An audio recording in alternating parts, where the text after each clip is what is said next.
Hi everyone, welcome back to my channel. My name is Monty if you are new here.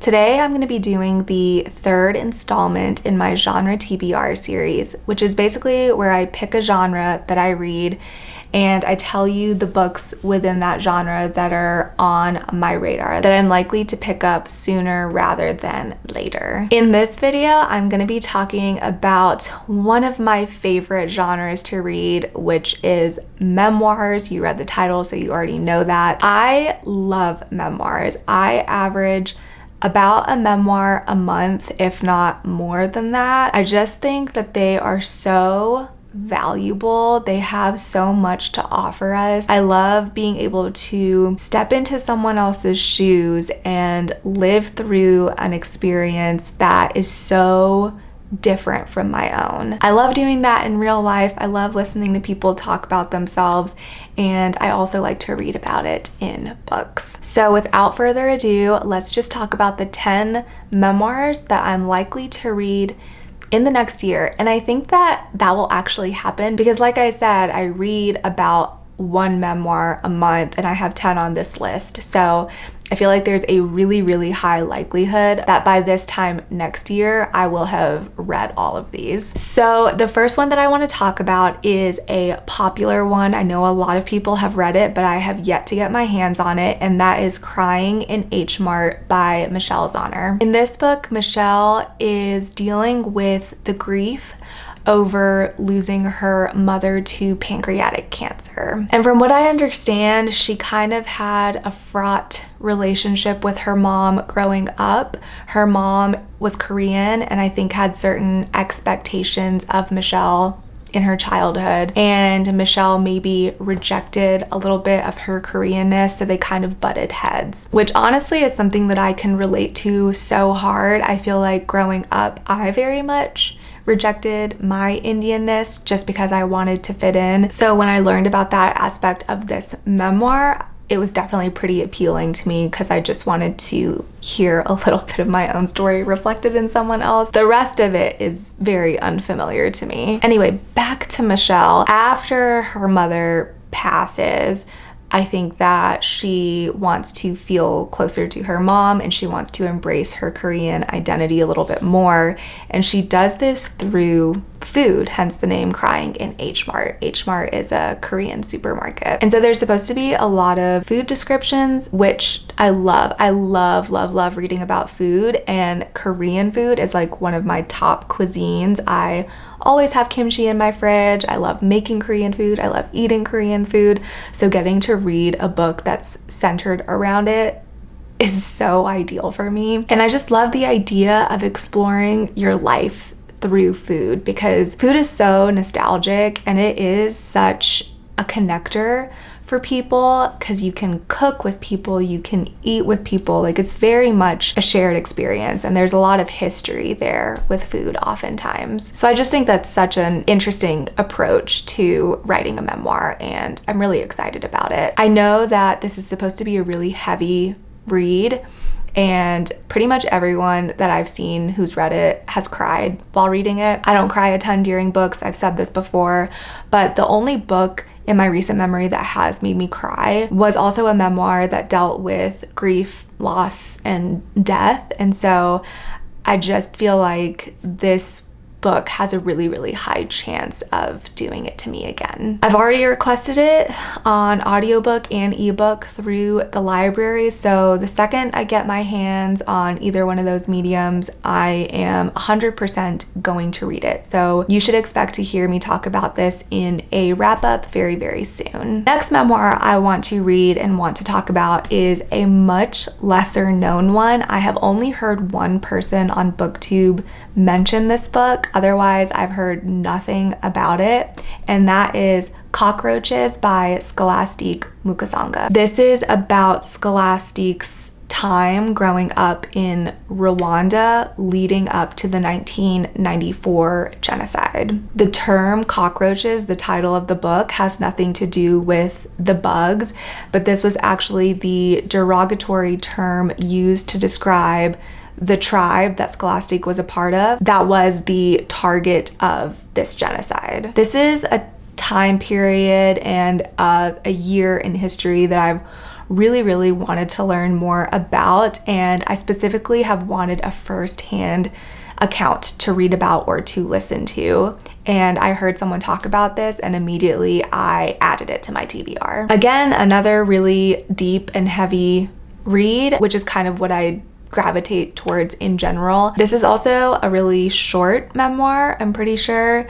So one that could be read fairly quickly if memoirs are intimidating to you for any reason. Although again, this one is really heavy, so you probably have to be in the right headspace for it. But that is Cockroaches by Scholastique Mukasonga. A little bit of a lighter memoir for my next one is What I Talk About When I Talk About Running by none other than Haruki Murakami. I still haven't read anything by Murakami, but this might kind of be a nice first read because I'm just a little bit intimidated to read some of his fictional work. I don't know why, but I'm not intimidated at all to read a memoir. So this might be a good foray into his writing. From what I gather, this is about his participation in numerous marathons, and I also think some ultra marathons, but I might be wrong about that. Why do I care about that? Well, I have only recently begun to call myself a runner. 2 years ago, I hadn't even run more than probably a mile. I was just not fit in that way. I didn't grow up running. I just had a hard time with running always. And I have a lot of breathing issues, and running was just never my thing. But 2 years ago, I signed up for my first 5K, ran it, and then last year I challenged myself with my first half marathon, ran it, and in the process just kind of fell in love with running. Now I run, a couple times a week. It's part of my routine, and I think that I would really like to read someone talk about it. So there you have it. What I talk about when I talk about running. After that, I have Hunger by Roxane Gay. I'm smiling because I stalk Roxane Gay on Goodreads. She is such an amazing reviewer of books. Highly recommend you go follow her if you are a Goodreads user. But I'm such a fan of her writing in reviews, and I think that's hilarious because I have yet to actually read something that she has crafted and put together and published for people to read. And I'd like to change that, and I think reading her memoir is a really good way to do that. As the title Hunger implies, I think in this book Roxane dives into her relationship with food and body image and what it's like for her to live in a heavier body. And I already looked into this, and I know that she talks about this really traumatic event that she experienced at a young age,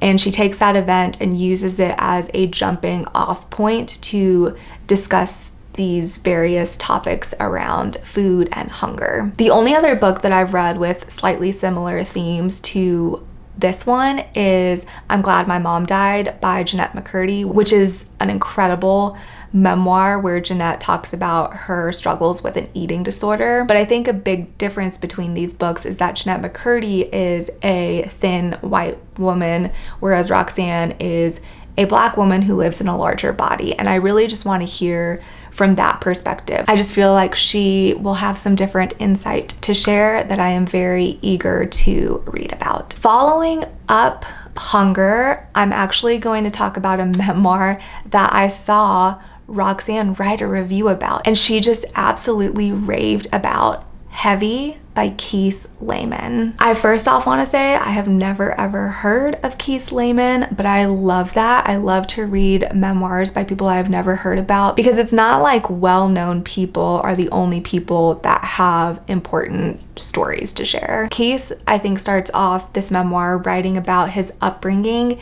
in Jackson, Mississippi. I grew up 2 hours away from Jackson, Mississippi. I grew up in Mississippi. I lived there for 18 years. That's something that actually piqued my interest about this book, was to read about a place that is familiar to me. And with the title Heavy, I think that that is supposed to encompass heavy in a physical sense, as Kiese talks about what it's like for him to live in an actual physically heavier body, but it also encompasses the emotional sense of the word heavy in his talking about the weight of what it's like to be a Black man in America. I want to read this memoir for similar reasons that I want to read Hunger by Roxane Gay, but I really like the fact that this is written from a male perspective, because rarely have I heard men talk about their struggles with body image and being overweight and just self-image and that sort of thing. I think there's a lot of value in hearing from a male perspective about this particular issue. Switching gears completely, I then have Into Thin Air by Jon Krakauer. So in 1996, Jon Krakauer actually summited Mount Everest, and on his way down, this deadly storm rolled in that ended up taking the lives of, I think, 5 or 6 other mountaineers that were on different expeditions than Krakauer at the time. In this book, Krakauer tries to explain what drives people to take this sort of risk with their life just to summit a mountain. And I want to know why he did it, whether he thought it was worth it, what he did to prep for it, what his account of the actual disaster at hand is. There are just so many elements to this story that are so fascinating to me, and I've been wanting to read something by Jon Krakauer for a while, and I think that this would be a really great one to pick up for my first one. After that, I have On Writing by Stephen King. I read Pet Sematary by Stephen King a few years ago. It's the only book that I've read by him, and it just wasn't my thing, but that's just because horror isn't really my thing. But Stephen King writes in a multitude of genres. He writes sci-fi, historical fiction, fantasy, and he writes his own memoir on writing. I know that he talks about his experience as an author in this book, but then also gives advice to writers. Do I really want to become a writer? Absolutely not. I will never be a writer. Writing is not my thing. But I love hearing other people talk passionately about things that they're interested in, even if I'm not. And I just really want to read from an expert about his expertise. And I want to give Stephen King another chance because I want to read some of his other books in different genres. So this is probably going to be the first one where I give him like a second chance. All right, we got 3 more. Next on my list is Solito by Javier Zamora. This is about Javier's trek from El Salvador all the way through Guatemala, Mexico, into America to reunite with his parents who have immigrated before him. The kicker of this book is that he did this alone, I think, at the age of 9.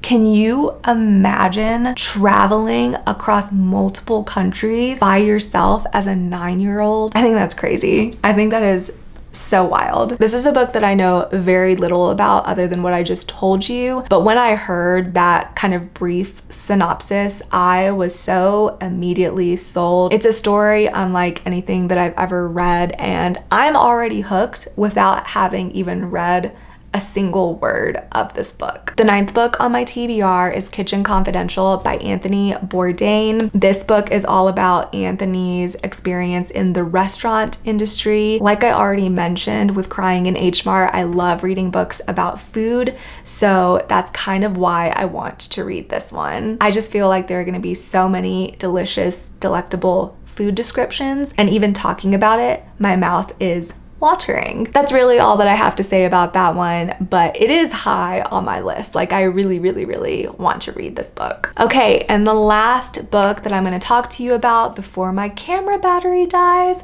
is In Order to Live by Yeonmi Park. This is about Yeonmi's experience fleeing North Korea at the age of 13 with her mom. I, for the longest time, have been wanting to read a firsthand account of someone who lived in North Korea because we just do not know what is going on over there, and I want to hear from someone who has lived there and been through it. And she has. I think that this book is going to be absolutely wild. I think it's gonna blow my mind. And I might be wrong in saying this, but I'm pretty sure that Yeonmi and her mom were trafficked and sold into slavery. Again, never read anything like that. So that is definitely high on my list. And those are the 10 memoirs that I am dying to read. Really and truly, I am so excited to read these. I feel like this is a diverse range of books, both in the authors and also the different types of experiences. If you have read any of these, please let me know your thoughts down below. I would also like to know,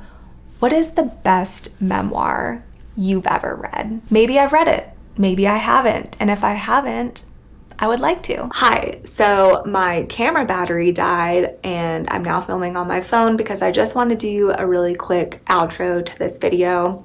What I was saying is that at some point I would really like to also do recommendation videos where I do like my top 10 favorite books within various genres. I don't only want to do TBR videos. I want to tell you what books I actually recommend that you read. I've been kind of holding off on that, specifically with my top favorite memoirs, because I have a really strong feeling that some of these books that I mentioned in this video would end up on that list. So I'm gonna give myself some time before I start creating those top 10 lists, but I just wanted to let you know that that's something that I'm considering doing and that you can expect in the future. But with that being said, I think that is it for the video. Thank you so much for being here. I hope you enjoyed, and I will see you in the next one.